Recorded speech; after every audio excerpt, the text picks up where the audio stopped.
Good evening, everyone. Welcome to the regular meeting of the Village Board for July 20th, 2020. Please rise for the pledge.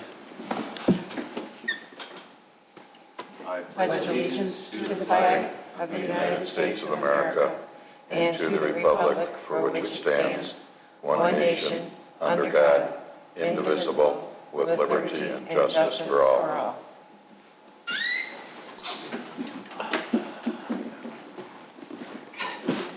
Clerk Simpson, roll call, please. Trustee Kruger? Present. Trustee Vogel? Here. Trustee Lang? Here. Trustee Rufato? Here. Trustee Papantos? Present. Trustee Vito informed the board he would not be here this evening, and President Horker. Here. You have before you the minutes of the regular meeting for July 6th, 2020. I need a motion for their approval. So moved. Second. Motion, Trustee Vogel. Second, Trustee Papantos. Roll call.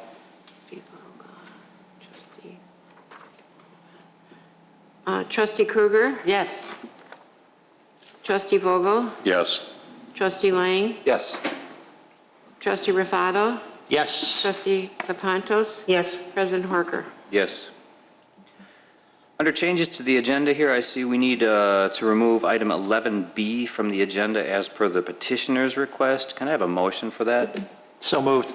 Motion, Trustee Rufato. Second. Trustee Kruger. All in favor? Aye. Anybody opposed? Okay.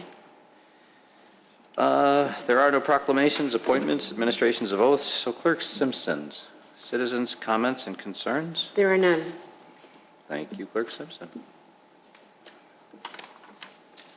Staff reports, Mr. Svandilis. Thank you. I am happy tonight to introduce to the board and to the public the village's new economic development director. His name is Patrick Ainsworth. He joins us most recently from the city of Des Plaines. Patrick has a 10-year history of working in the economic development department. He has a wonderful reputation that precedes him, and we are very much looking forward to everything that he can bring to the table, particularly as a part of some of the changes that have been made recently at the department head level, really focusing on community development and economic development.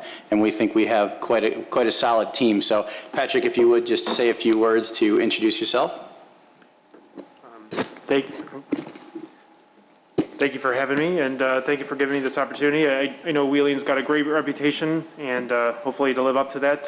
Certainly did some amazing things in my last position, but I have some great ideas to share with the board and with John here over time, and look forward to working with you all. Welcome. Thank you. Welcome. Thank you. Clerk Simpson, consent agenda. 11, consent agenda. All items listed on the consent agenda are considered to be routine by the village board and will be enacted by one motion. There will be no separate discussions of these items unless a board member or citizen so requests, in which event the item will be removed from the general order of business and considered after all other agenda items.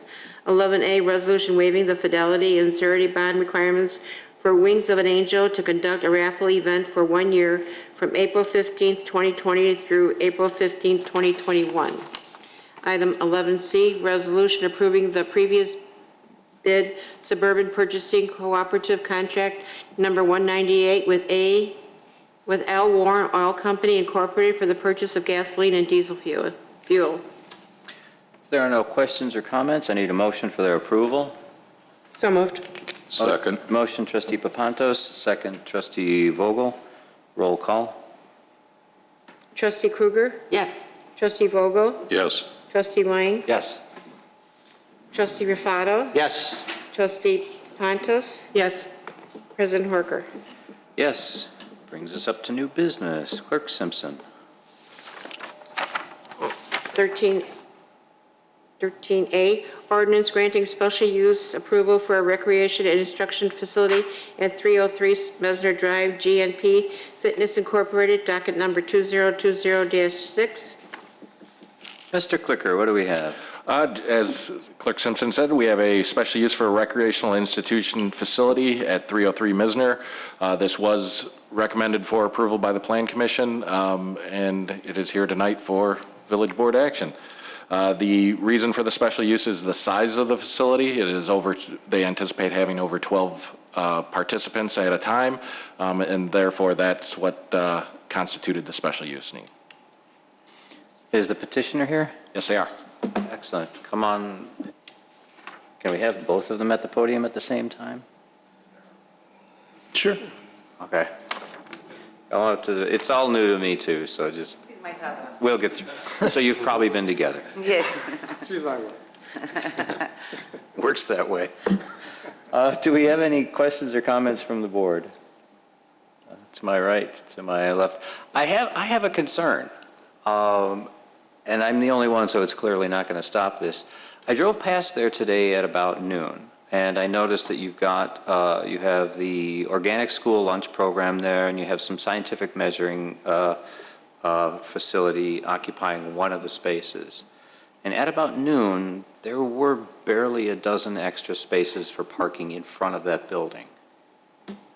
I know that you've been recommended for approval. I know your landlord had to be a part of this, but there's also several other units still unoccupied in this facility. Your landlord's good with this? As far as we know, there aren't any classes at noon. Yeah. The last class in the morning, I believe, is at 9 a.m. Yeah. No, but when I drove through there, most of the spaces were, Taken. yeah. Yes, so but they wouldn't be in our facility because we don't have any classes. My concern was with the vacant. I mean, there's only a few spaces left, you're saying? Yes. I mean, as Yeah. long as everybody's good with this, because the next few people to start occupying space in there might find it sort of restrictive. All right.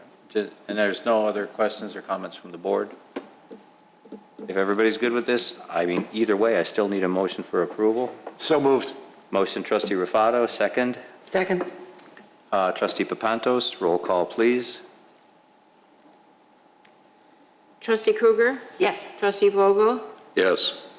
Trustee Lang? Yes. Trustee Rufato? Yes. Trustee Papantos? Yes. President Horker? A reluctant yes, and welcome to the village, or welcome to your expansion.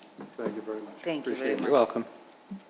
Item B, Clerk Simpson. 13B, resolution approving an intergovernmental and Subrecipient agreement with Cook County for coronavirus relief funds. Oh, you're welcome. Thank you. Mr. Monshane. Thank you, Mr. President. Excuse me. The item before you tonight is a resolution which, if approved, would allow the village to enter into an intergovernmental and subrecipient agreement with Cook County.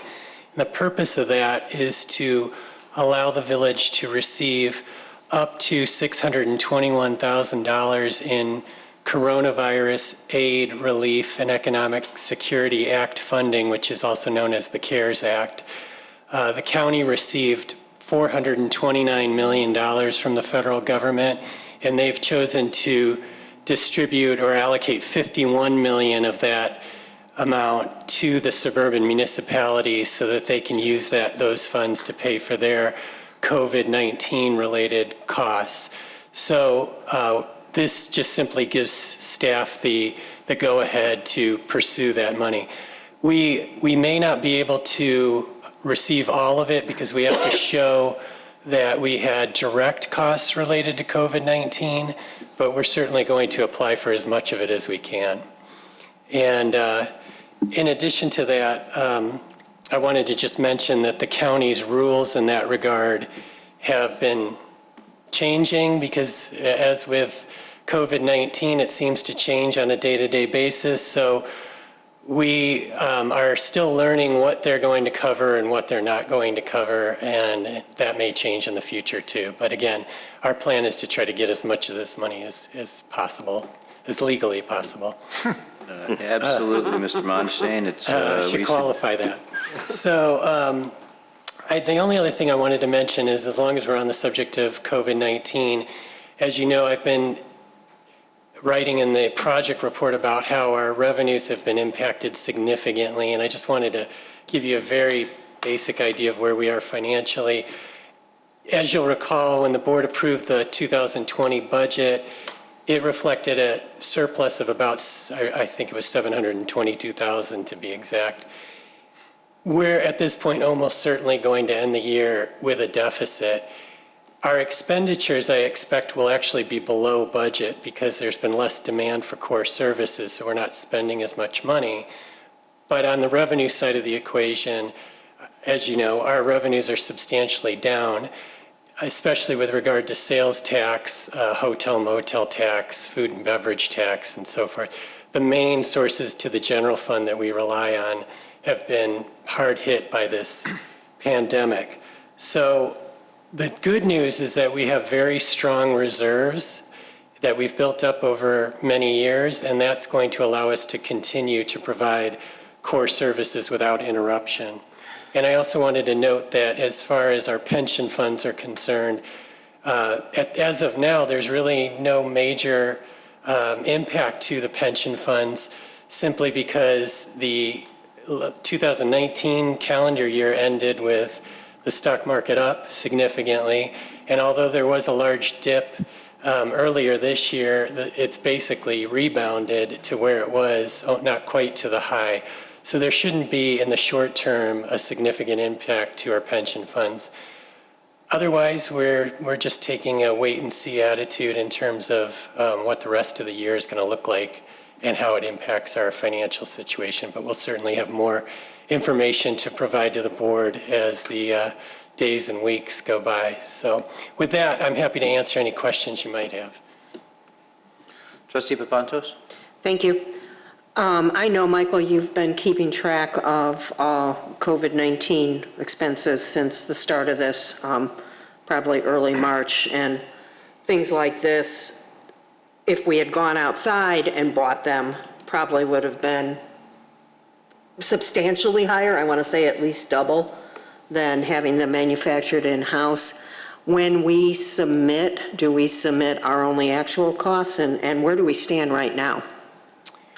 In terms of the costs that we've incurred, we've been tracking them, as you might imagine, pretty closely, and we've incurred about $50,000 in costs for this kind of thing, and disinfecting the buildings, PPE for the public safety personnel, and so on and so forth.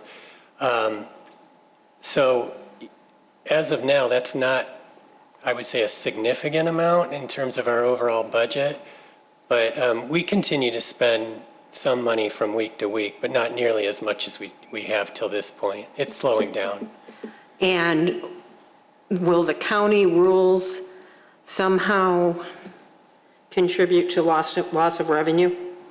No, they've been very clear. That was something that the village manager and I have discussed and tried to press our state and federal officials to try to get some relief in that regard. But as of now, there's no relief with respect to revenue losses. It's just expenditures that you can prove are directly related to COVID. Because I know towns like Vernon Hills and Schaumburg that rely heavily on sales tax because of large shopping centers, et cetera, are probably hurting a lot more than even we are. Yes. Because they've never had a property tax. And that's right. The interesting thing is obviously nobody likes to pay property tax, but the good thing about it is it's a very stable source of revenue as opposed to sales or hotel motel or food and beverage. So you're right. Communities that rely more on property tax are in better shape. Thank you. Thank you, Trustee Papantos. Trustee Vogel? Two questions, Michael. What type of a stock do we have on supplies? Can we go out and buy 9 months worth and get them in before December 31st and get it covered? I mean, every indication is this is going to go on into part of next year. And if this ends December 31st, can we go ahead and do that? Can we stock up or have we stocked up? Do we have multiple months worth of supplies? We do? Okay. Yeah, I think fire and police have done that as far as I am aware.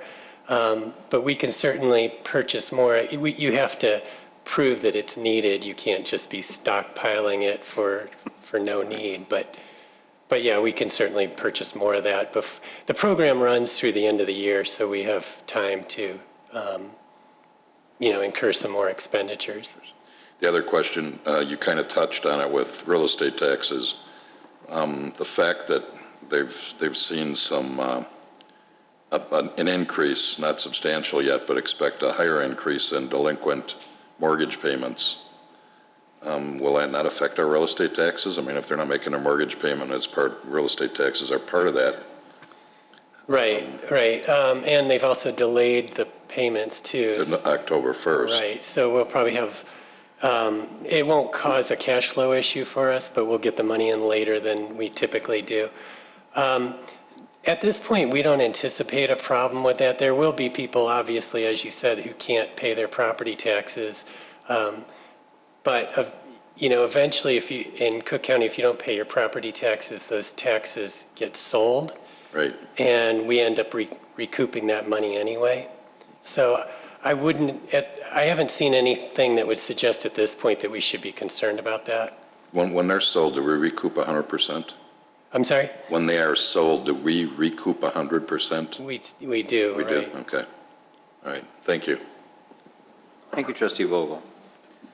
So just to repeat, the county got 51 million. No, the county got 600. They got 429 million, and they allocated 51 to the suburbs. Well, that's a nice, healthy eighth. This is a solid eighth. Thank them. Send them a Christmas card. Motion to approve? So moved. Second? Second. Trustee Papantos and Trustee Kruger. Roll call, please. Trustee Kruger? Yes. Trustee Vogel? Yes. Trustee Lang? Yes. Trustee Rufato? Yes. Trustee Papantos? Yes. And President Harker? Yes. Official communications. Nobody? Trustee Kruger. I just want to welcome Director Ainsworth. Looking forward to working with you. That's it. Well, all right, that was a quick meeting. We have the approval of the bills for July 2nd through the 15th of 2020. I need a motion for their approval. So moved. Motion, Trustee Vogel, second. Second. Trustee Rufato. Roll call, please. Trustee Kruger? Yes. Trustee Vogel? Yes. Trustee Lang? Yes. Trustee Rufato? Yes. Trustee Papantos? Yes. President Harker? Yes. We have no executive session tonight, so I need a motion for adjournment. So moved. Motion, Trustee Rufato. I'll give the second to Trustee Lang. All in favor? Yes. Aye? Aye.